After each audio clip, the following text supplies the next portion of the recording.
Hello everyone, and welcome. I'm so glad you're here today. If you're approaching 65, already on Medicare, or just helping a loved one navigate their options, you've come to the right place. Understanding Medicare can feel like deciphering a secret code. There are so many parts, plans, and acronyms.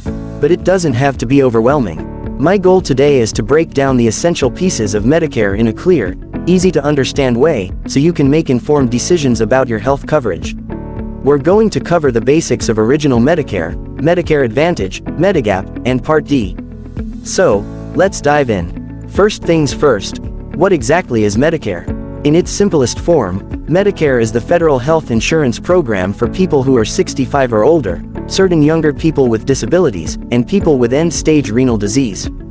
The core of Medicare is often referred to as Original Medicare, which consists of two main parts, Part A and Part B. Part A is your hospital insurance. Think of it as covering the costs when you're admitted to a hospital. This includes inpatient care in hospitals, skilled nursing facility care, hospice care, and home health services. For most people who have paid Medicare taxes through their working years, Part A comes with no monthly premium. That's a big plus. Then there's Part B, which is your medical insurance. This covers things like doctor's services, outpatient care, preventative services, like your annual wellness visit, and durable medical equipment such as wheelchairs or oxygen. Unlike Part A, Part B does have a monthly premium that you typically pay directly to Medicare, and it also has an annual deductible and usually a 20% co-insurance after that deductible is met. So, with Part A, while there's generally no premium, it's important to remember that it's not entirely free. You'll typically have a deductible for each hospital stay, and you might have co-insurance charges if your stay extends beyond a certain number of days in a hospital or skilled nursing facility. It's designed to cover significant inpatient events, giving you peace of mind during difficult times. For Part B, that monthly premium usually comes directly out of your Social Security check. The amount can change each year.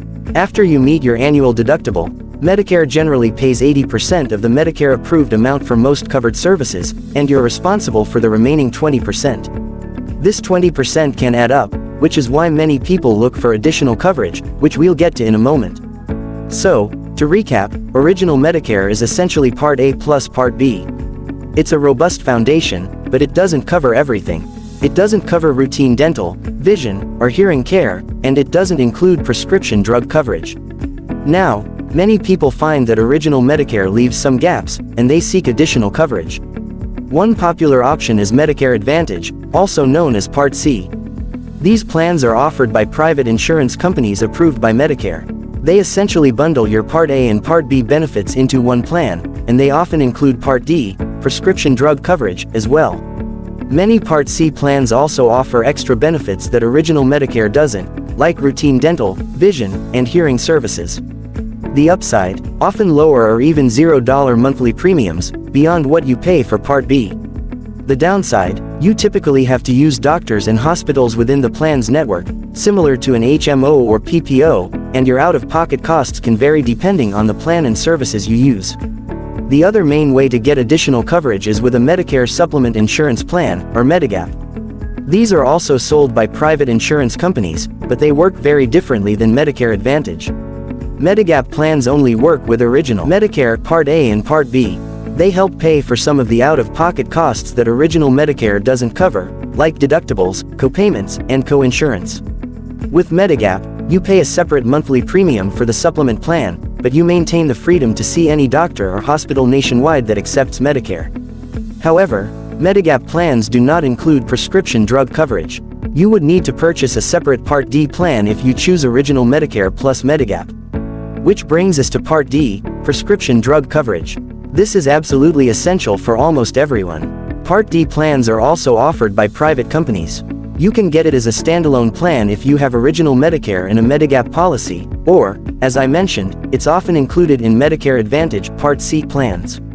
Each Part D plan has its own list of covered drugs, or formulary, and different costs for premiums, deductibles, and co-pays. It's crucial to compare plans based on the medications you take. You might hear about the donut hole or coverage gap in Part D. While it's largely closed now, it's good to be aware that your costs can change as you move through different phases of your drug spending throughout the year. Now, a critical point, timelines. Your initial enrollment period, or IEP, is a 7-month window that begins 3 months before you turn 65, includes your birth month, and continues for 3 months after. It's absolutely vital to sign up during this period to avoid potential late enrollment penalties that could last for the rest of your life. There are also special enrollment periods if you lose other coverage, and the Annual Enrollment Period (AEP), which runs every year from October 15th to December 7th. This is your chance to review your current plans and make changes for the following year. Don't miss it. To wrap things up, here are my key takeaways for you today. Educate yourself. The more you know, the more confident you'll be. Compare plans carefully. Your needs are unique, and what works for a friend might not be right for you. Don't procrastinate. Missing deadlines can lead to penalties and gaps in coverage. And most importantly, don't be afraid to ask for help. I know this is a lot of information, but I truly hope this overview has made Medicare a little less mysterious for you. If you have questions, please leave them in the comments below, and I'll do my best to answer or point you to reliable resources. You can also find more information and resources on my website, linked in the description below. Thank you so much for joining me today.